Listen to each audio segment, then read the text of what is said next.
Hi gamin, bonjour à tous, ça me fait plaisir de vous retrouver. Objectif de cette vidéo, comprendre la fabrication, la production de ça, de la molécule d'ADN. C'est bien beau d'en connaître la structure, mais on a un problème. Notre problème, c'est après la mitose, la quantité d'ADN a été divisée par 2 dans chaque cellule obtenue. Il est donc nécessaire, pour que ces cellules puissent à nouveau se diviser, de doubler la quantité d'ADN, de réaliser la réplication de l'ADN.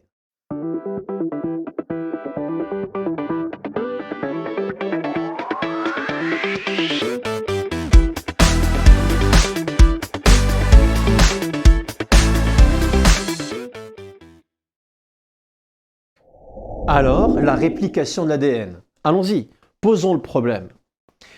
On le sait, dans une cellule, il y a dans le noyau des molécules d'ADN. Quand la cellule est sur le point de se diviser, elle transforme ces molécules d'ADN en chromosomes. Ces chromosomes sont à 2 chromatides. Mais au cours de la mitose, on se retrouve avec des chromosomes à 1 chromatide. Jusque-là, on est bon. La question devient, comment je peux passer de ça à ça? Par quel phénomène? Le phénomène s'appelle la réplication de l'ADN. Ok, tout ça c'est cool, mais comment peut-on mettre en évidence la fabrication de la 2e chromatide? Le premier scientifique à travailler sur la question s'appelle M. Taylor. Et Taylor décide d'utiliser une jeune plante. Dans une jeune plante qu'on appelle plantule, les cellules vont se diviser. Puisque les cellules se divisent, il va falloir fabriquer de l'ADN et donc subir la réplication. Pour pouvoir voir le nouvel ADN fabriqué, Taylor utilise de la radioactivité. Il laisse ces plantes se développer pendant un seul cycle, c'est-à-dire un cycle complet contenant une seule phase S, une seule réplication d'ADN. Jusque-là, ça a l'air très simple. Alors évidemment, Taylor est pas bête, il est même plutôt rusé, et il se dit, tiens, comment ma radioactivité permettrait-elle de voir de nouvelles chromatides, ou alors une fabrication d'ADN? Et c'est là que le génie intervient, il va utiliser un nucléotide radioactif.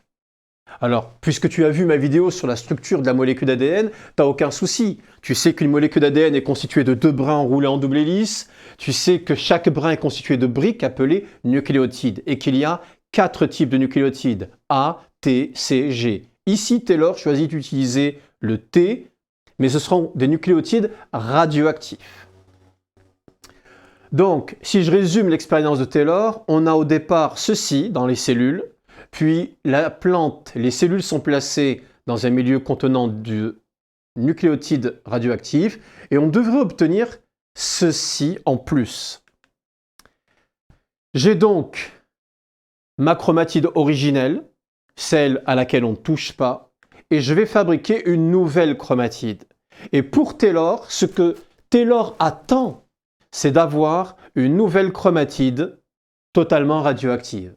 Voilà. Ça, c'est le résultat attendu par Taylor. Cette façon de penser s'appelle le modèle conservatif. Pourquoi conservatif? C'est assez simple. On conserve la première chromatide, on n'y touche pas. Et on en fabrique une seconde, qui, elle, sera nouvelle totalement. Avec, évidemment, des nucléotides T radioactifs, c'est pour ça que je l'ai mise en rouge. D'accord? Ça, c'est ce que pense Taylor. Ok, on a le principe de l'expérience, la question est, quel résultat obtient-il? Évidemment, c'est ça que tu veux savoir. Est-ce que Taylor a raison? Un scientifique pense comme ça. Il a une hypothèse dans sa tête, il crée une expérience, il la conçoit. Ses résultats lui diront si cette expérience est validée ou pas. C'est ce qu'on appelle la démarche expérimentale. Et voici ce que Taylor obtient. Des chromosomes à 2 chromatides radioactives. On a un marquage radioactif des 2 chromatides. Et il n'est pas content. Il recommence l'expérience X fois et il n'y a rien à faire. systématiquement des chromosomes à deux chromatides. Et là, Taylor, pas content. Pas content, ça ne correspond pas. Et en bon scientifique, il en tire une conclusion simple et évidente. Le modèle conservatif de la réplication est donc faux.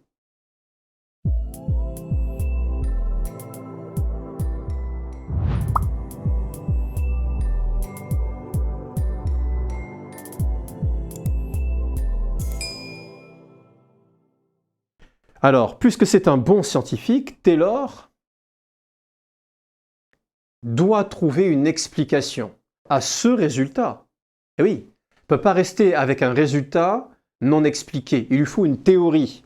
Il réfléchit, et hop là, il nous sort un nouveau modèle, ça veut dire une nouvelle explication qu'on appelle le modèle dispersif. Le modèle conservatif est faux et on passe au modèle dispersif. Et le modèle dispersif, qu'est-ce que c'est? Ah, qu'est-ce que c'est? Beaucoup d'élèves ont du mal à l'expliquer. Eh bien moi, je vais te l'expliquer correctement. J'ai donc au départ une chromatide qui n'est non radioactive, c'est la chromatide originelle. Ça veut dire une molécule d'ADN qu'il va falloir répliquer. Ce que Taylor imagine, c'est que cette molécule va être fragmentée. On la fragmente en différents morceaux. Jusque-là, on est bon. Puis Taylor se dit, ensuite, je vais disperser les différents morceaux, d'où le nom de modèle dispersif. Donc, la chromatide originelle se répartit en deux lots de morceaux de chromatide. Évidemment, le phénomène de réplication a lieu et les nouveaux morceaux de chromatide, donc les nouveaux morceaux d'ADN, sont synthétisés. Et on les retrouve des deux côtés, donc au niveau des deux chromatides. Vous allez me dire en quoi ça confirme le résultat de Taylor? C'est simple. Les nouveaux morceaux qui sont indiqués en rouge sont de l'ADN contenant du nucléotide T radioactif. Donc, chaque chromatide, celle-ci et celle-là, sont donc marquées d'un point de vue radioactif. Et ceci correspond au résultat. Taylor est un bon scientifique. Enfin, il le croit, mais l'hypothèse est assez fragile. Et oui, imaginez qu'on va casser une molécule d'ADN, puis séparer les morceaux, puis fabriquer de nouveaux morceaux, mais à partir de quoi, on ne sait pas trop. L'hypothèse est assez fragile, soyons honnêtes. Taylor reste là-dessus. Mais comme c'est un bon scientifique, il doit vérifier que son modèle dispersif est bon. Il recommence donc la même expérience. Il prend une jeune plante, la met dans un milieu contenant de la radioactivité, des nucléotides T radioactifs. Mais cette fois-ci, il fait cette expérience sur deux cycles. Un cycle avec de la radioactivité et un cycle où la plante se retrouve dans un milieu sans radioactivité. Toute l'astuce est là. Qu'attend notre ami Taylor? Quels sont les résultats attendus? Eh bien, il attend exactement ce qu'on a trouvé précédemment. Et oui, puisque au bout d'un cycle, on se retrouve avec des chromosomes à deux chromatides, on l'a déjà vu, deux chromatides radioactives.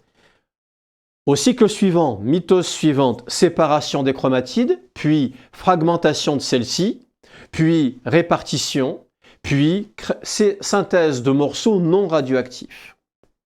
Voilà ce qu'attend Taylor. Voilà ce qu'attend Taylor. Deux chromatides marquées par la radioactivité. Mais parfois, les sciences, c'est difficile. Qu'obtient Taylor? Taylor obtient systématiquement au deuxième cycle, après la deuxième phase S, quand on arrive à la mitose et que enfin les chromosomes apparaissent, une chromatide marquée par de la radioactivité et une chromatide sans radioactivité. Ah, pas content. Alors là, pas content du tout. Taylor a démontré que le modèle conservatif ne marchait pas. Il a proposé le modèle dispersif. Il s'est dit, ouais, ça c'est bon, ça va marcher. Et l'expérience ici nous dit que ça ne correspond pas à la réalité. au bout d'un deuxième cycle, là, Taylor, il mange son chapeau, et là, il pleure, et puis il se dit j'ai rien compris. Ah ouais, il pensait avoir compris, il pensait ouais, non, non, mais que dalle, il a rien compris. Il a rien compris. Le problème reste donc entier, malgré une rigueur scientifique, malgré une démarche expérimentale complète et bien étayée. Taylor n'y est pas arrivé, la science n'a pas réussi à élucider le mystère de la réplication. Alors je m'en vais. Ouais mais non, non, on ne peut pas s'arrêter là, il faut aller plus loin, il faut trouver d'autres chercheurs, des scientifiques qui, hop, vont être géniaux. Eh bien, ces scientifiques s'appellent Mendelssohn et Stahl. Et eux, ben en fait, ils vont être géniaux de A à Z. Ils se disent, oui, mais on va déjà appliquer et tenir compte de la découverte de la structure de la molécule d'ADN par Watson et Crick en 1953. La molécule d'ADN, deux brins enroulés l'un autour de l'autre, formant une double hélice. Au lieu de raisonner comme Taylor par chromatide qu'en fabrique une autre, etc., donc par molécule d'ADN, ces deux chercheurs décident de réfléchir au niveau du brin. Oui, oui, du brin d'ADN. Hop, hop, hop, hop, hop. Petit coup de génie. Et là, ils se disent, ok, la réplication se fait, mais on aimerait pouvoir suivre les nouveaux brins par rapport aux anciens brins. Pas simplement la nouvelle molécule. Ça, c'était la démarche de Taylor. Les nouveaux brins. Ah oui, là, ça vole haut, là c'est du haut niveau. C'est du haut niveau. Alors, que décide-t-il de faire? C'est génial. Il décide de mettre en culture des bactéries dans des milieux de culture. Ouais, super, mais ça va aller beaucoup plus loin. Ils appliquent une autre connaissance, celle que vous avez eue en classe de physique. Les éléments atomiques peuvent exister sous différentes versions. On les appelle isotopes. Ok.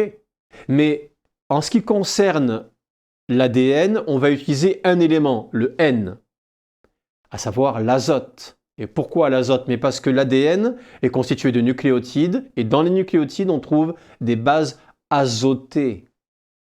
Pas bête, gamin, bases azotées.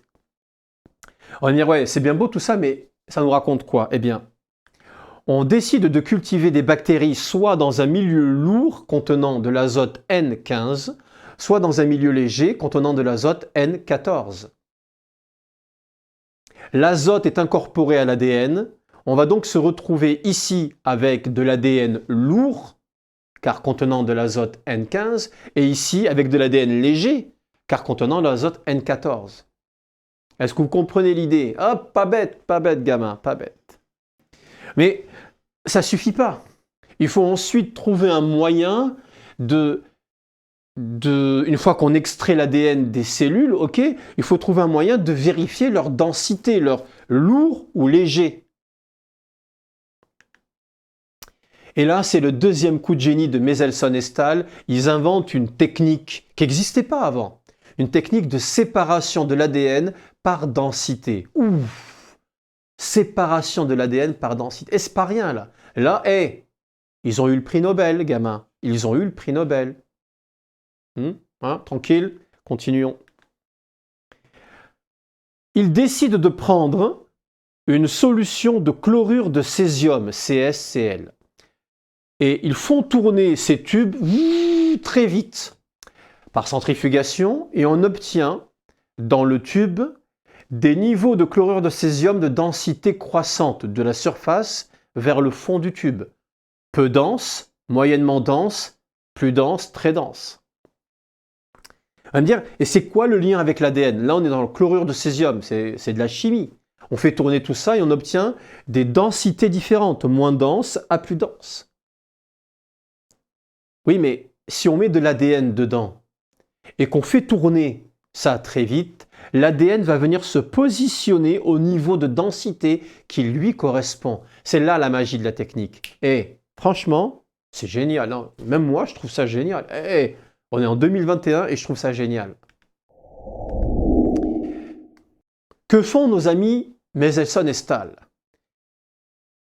Ils cultivent donc des bactéries dans un milieu N14, dans un milieu léger.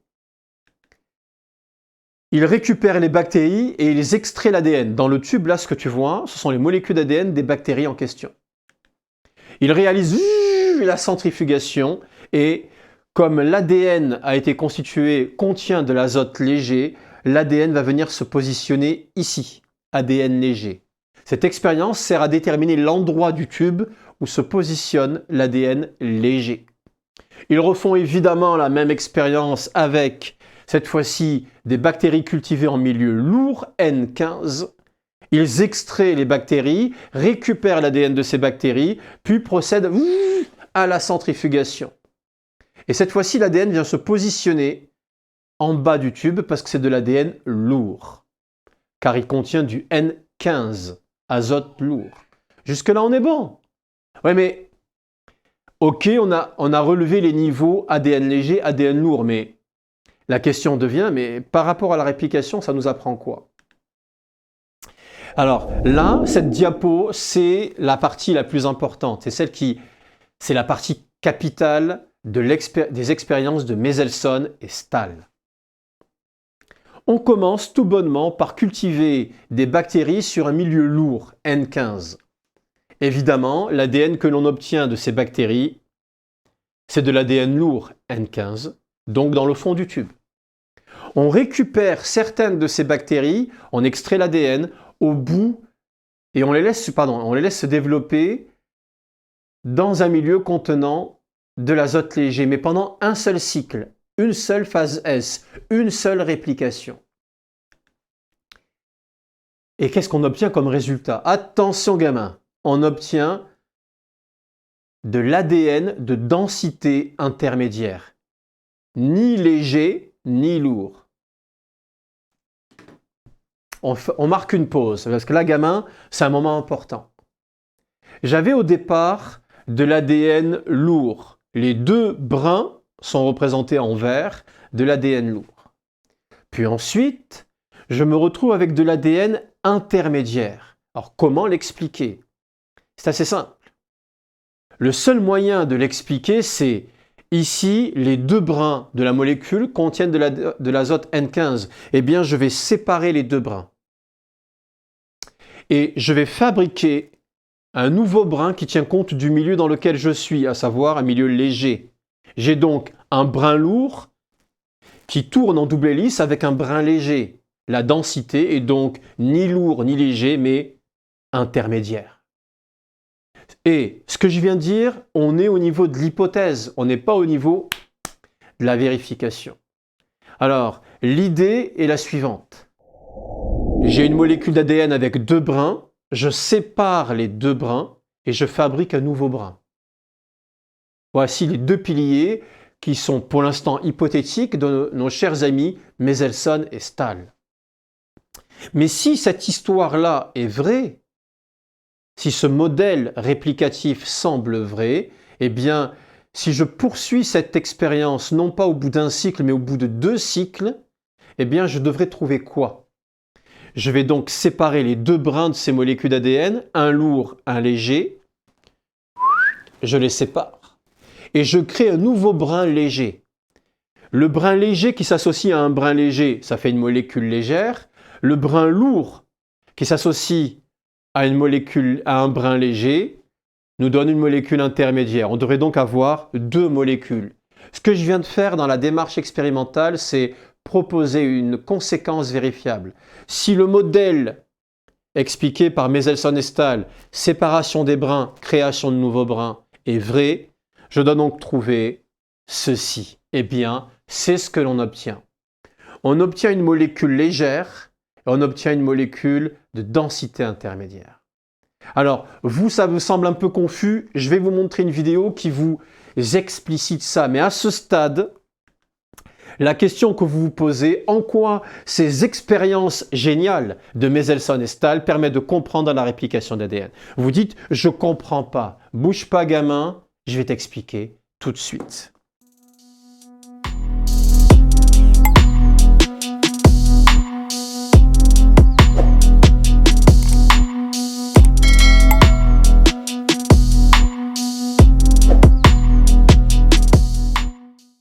Let's go.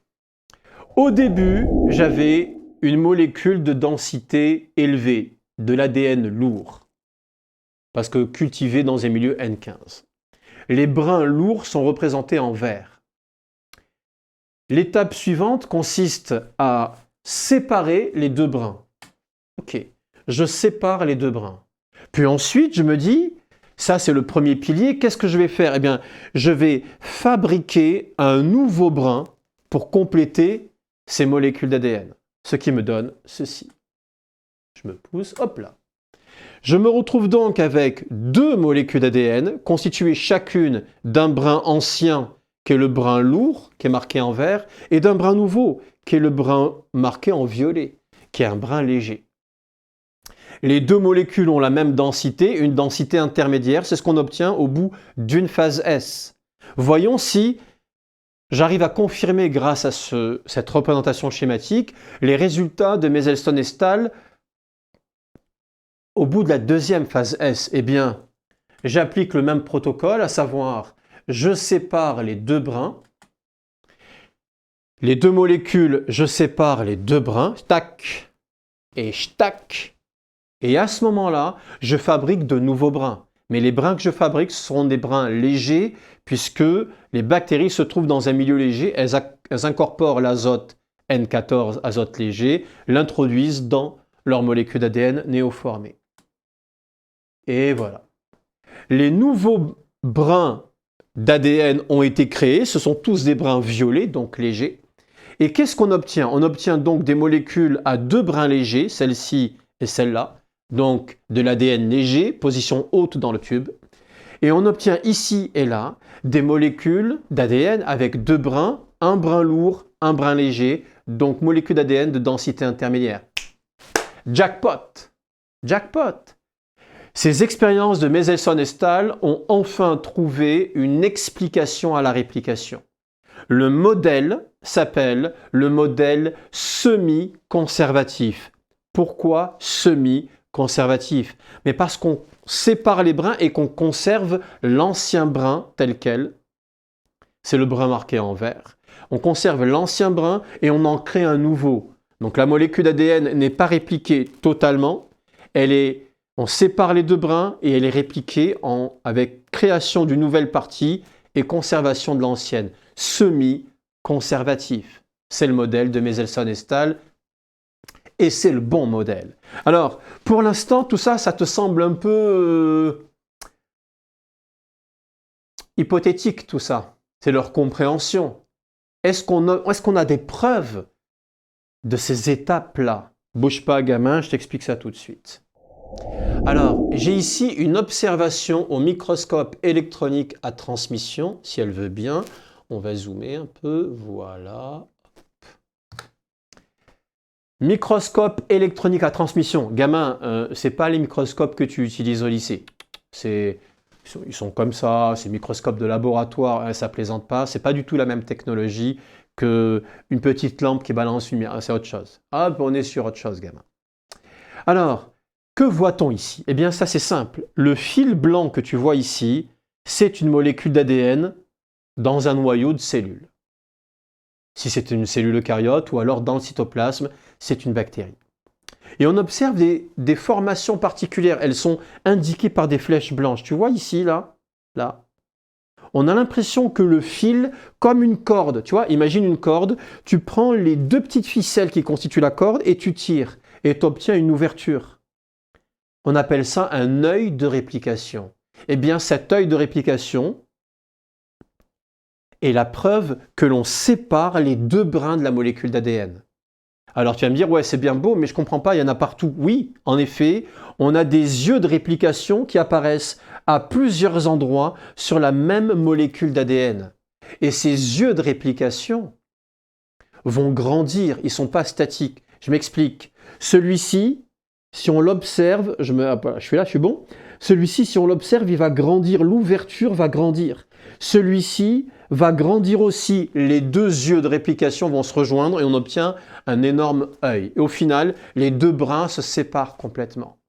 Je viens donc de vous prouver, je viens de vous prouver qu'il y a réellement séparation des deux brins de la molécule d'ADN au cours de la réplication. C'est la première étape.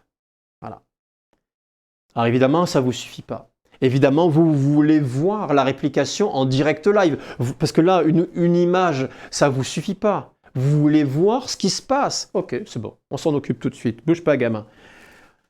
On bascule sur le mécanisme de la réplication.